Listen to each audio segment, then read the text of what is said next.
আমি কিন্তু কার্তিক পুজো যাওয়ার জন্য রেডি হয়ে গেছি। কষ্ট করতে হচ্ছে।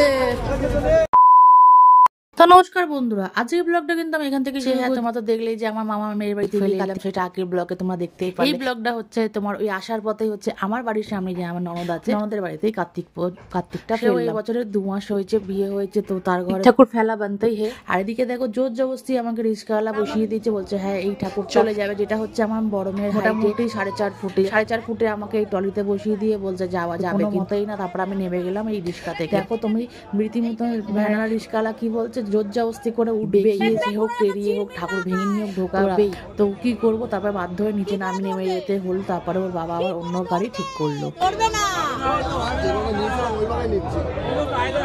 হবে না, আটকে যাবে, কষ্ট করতে হচ্ছে।